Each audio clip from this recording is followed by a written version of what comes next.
di kota Denpasar. Nah, kalau sekarang Makom Habib Ali yang akan kita ziarahi Bapak Ibu. Dulu semasa hidupnya Habib Ali Al-Hamid Bapak Ibu adalah sebagai seorang guru besar di kerajaan Gel-Gel Kelungkung pada masa pemerintahan nama rajanya Dewa Agung Jambe. Karena beliau seorang guru besar Bapak Ibu, akhirnya beliau dihadiahi oleh sang raja seekor kuda putih untuk kendaraannya dari Kusambe menuju ke Gel-Gel. Makanya nanti di makom beliau itu ada patung beliau menggunakan kuda putih.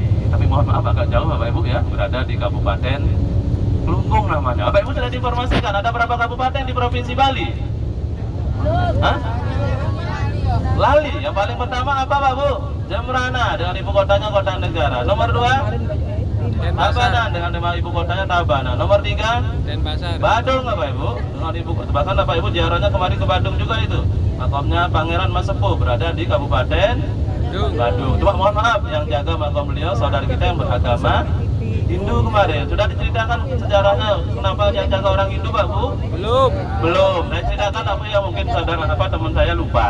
Ya. Pangeran Mas Sepuh yang Bapak Ibu semua kemarin ziarahi di CC itu Bapak Ibu. Ya. Kenapa yang jaga orang Hindu? Karena beliau anaknya raja Bapak Ibu, anak Raja Mengwi. Dimana dulu tahun 1600-an itu 3 kerajaan Bali Bapak Ibu yang dipimpin oleh kerajaan Buleleng itu menyerang kerajaan Belambangan Banyuwangi Bapak Ibu.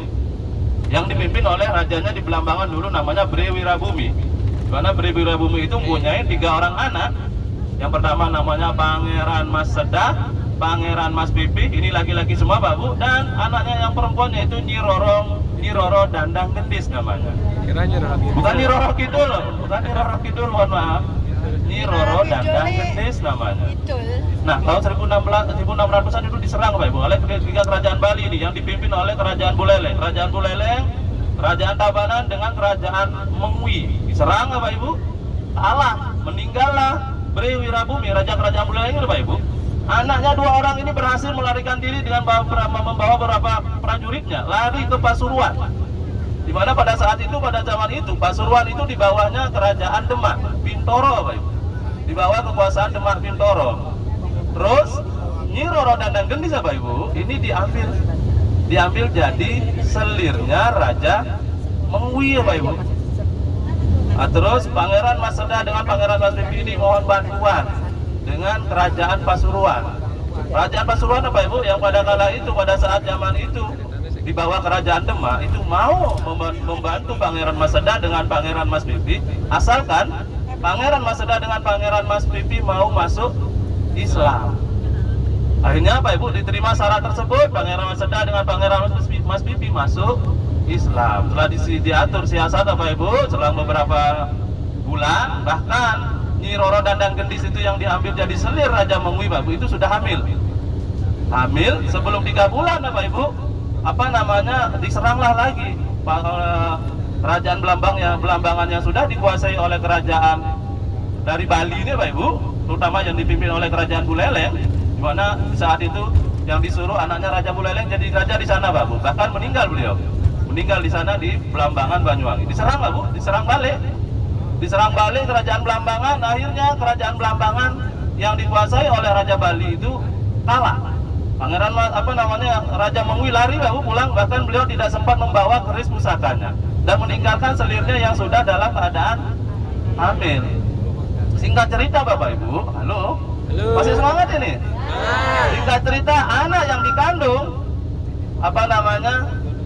oleh Nyi Roro Dandang Gendis itu lahir. Tapi sebelum beliau melahirkan anak yang dikandung itu Bapak Ibu, beliau sudah diislamkan oleh saudaranya yang sudah lebih dulu masuk Islam. Akhirnya lahirlah Pangeran Mas Sepuh. Pangeran seorang bayi Bapak Ibu yang dikasih nama Pangeran Mas Sepuh.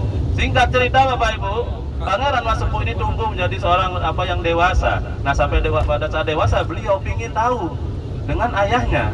Bertanyalah sama ibunya Pak Ibu, "Ibu, ayahku siapa?" Gitu Pak Ibu. Bertanya sama ibunya. Dikasih tahu oleh ibunya, ayahnya adalah seorang raja di Bali Pak Ibu. Tepatnya raja kerajaan Mengwi. Namanya Anak Agung Putu Tape. Nah, karena ingin ketemu Pak Ibu, akhirnya mohon izinlah Pangeran Mas Sepuh kepada ibunya. Karena pada saat zaman itu Bapak Ibu di Bali ini masih rawan, hanya pertama kali minta Pangeran Masepuh tidak diizinkan. Karena beliau ingin sekali ketemu sama ayahnya, Pak Ibu ingin tahu sama ayahnya siapa.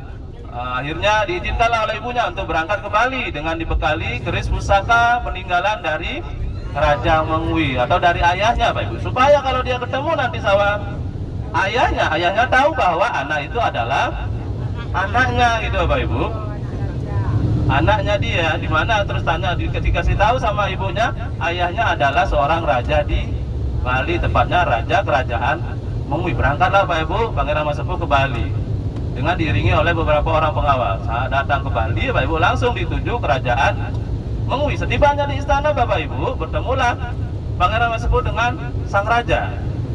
Akhirnya sampai di hadapan raja Bapak Ibu, Pangeran Masepuh ditanya oleh sang raja, di sana tujuanmu datang ke sini apa, kata.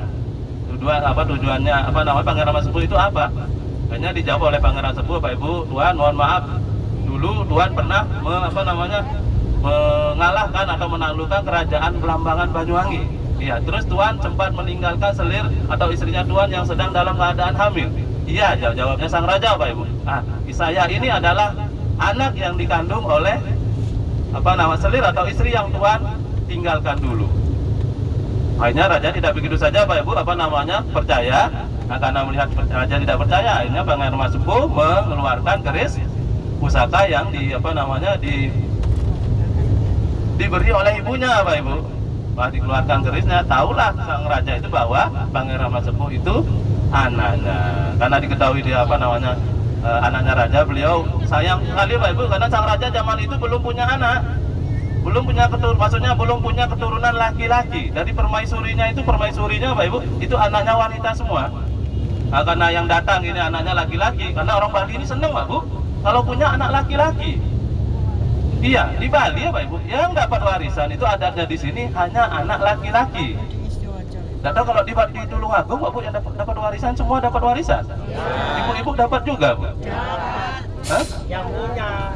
Oh yang punya, betul nampaknya yang punya warisan Pak Bu ya. Di Bali Pak Ibu punya tidak punya warisan yang dapat yang punya warisan yang dapat itu hanya yang laki-laki. Yang wanita tidak dapat di sini Pak Ibu adatnya. Warisan itu khusus untuk anak. Kalau tidak punya anak laki-laki nanti warisannya lari ke anak keponakannya yang laki-laki. Gitu Bapak Ibu. Adatnya di sini. Ya. Nggak mau dijualin di sini juga adatnya. Kalau jual warisan itu jelek Bu. Maksudnya nanti takutnya kena bala, kenapa gitu Pak Ibu. Kalau seandainya berani menjual harta warisan. Itu makanya orang Bali sini jarang menjual Bu. Kalau tidak kebelet, kalau tidak yang seneng judi biasanya baru. Tanah lumayan Pak, apalagi Kota Denpasar Pak Ibu, itu lumayan kalau di Bali. Paling mahal di Pantai Kuta malah. Iya. Betul. Kalau di rumah di daerah Denpasar Bu itu 10 meter persegi bapaknya bilang satu are itu sampai 45 gitu di sana. Bukan Bu, bukan 400 sih. Bukan 4 juta Bu, 4 miliar. 10 meter aja 4 miliar, 4 sampai 5 miliar itu Bapak Ibu. Yang paling mahal di Pantai Kuta itu sekarang katanya sudah sampai 12 miliar di sana. Makanya yang punya bangunan besar di sana hanya pengusaha besar. Miliaran Pak Bu. Iya, kalau di Denpasar itu sudah miliaran. Data kalau jualnya di sini 10 meter pakai beli tanah di Tulungagung dapat banyak Pak Bu. Hah? Banyak banget. Dapat stadion. Data di sana berapa harga tanah Pak Bu? Denpasar paling mahal Bu di Bali karena daerah wisata itu Pak. Di mana di Bali ini kalau yang daerah wisata biasanya mahal betul Pak Ibu. Di daerah Ubud enggak tahu kalau di daerah Ubud Pak Ibu. Harga tanah saya tidak ngerti daerah Ubud. Mungkin mirip-mirip dengan Pantai Kuta. Soalnya apa? Di sana di daerah Ubud itu ada villa Pak Bu yang disewakan 1 malam. Kita hanya tinggal berapa setengah jam mungkin Pak Ibu sudah sampai ke Ubud dari Gianyar tadi Pak Ibu, tempat Bapak Ibu bermalam. Itu ada hotelnya, bukan hotel, mohon maaf, villa. 1 malamnya kita bayar kalau nginep di sana 120 juta. 1 malam kita Pak Bu, kata saya kalau tidur di sana malah saya tidak bisa tidur Bu ya. Tidur iya, malah mikir utang jadinya. Oh di depannya. Apa gitu saja? Iya nanti Pak Ibu, yang di sini yang dapat warisan hanya laki-laki. Kalau punya anak perempuan sudah tidak dapat warisan. Tapi ada juga tradisi di sini namanya tradisi nyentan. Nah, tradisi nyentane itu apa Ibu? Tradisi apa namanya? Ada upacara Pak Bu. Diupacarai anaknya yang punya, dia kan punya menantu kan, anaknya wanita semua Pak Bu ya. Supaya anaknya itu salah satunya bisa dapat warisan, itu ada tradisi nyentane. Nyentane itu diupacarai dulu, upacara nyentane. Tapi biasanya laki-laki di Bali jarang mau diupacara dia jadikan anak nyentane. Maksudnya anak mantu itu jadikan anak kandung gitu Pak Ibu. Ya, anak mantu dijadikan anak kandung. Cuma nanti si yang laki-laki itu diatur sama istrinya. Jadi kepala rumah tangga itu yang laki, mohon maaf, yang perempuan. Dia diatur. Jadi orang Bali ini jarang mau kalau nyentane. Dia bisa dapat warisan tapi dia di bawah aturannya istrinya. Gitu Pak di Bali. Tapi jarang ada yang mau juga Pak Bu. Di nyentane itu laki-lakinya gengsi juga Pak Bu. Kalau di nyentane gitu. Walaupun warisannya banyak, mungkin gengsi banyak yang tak mau Pak Bu, bapak-bapaknya. Soalnya dia diatur. Apa kata istrinya harus nurut.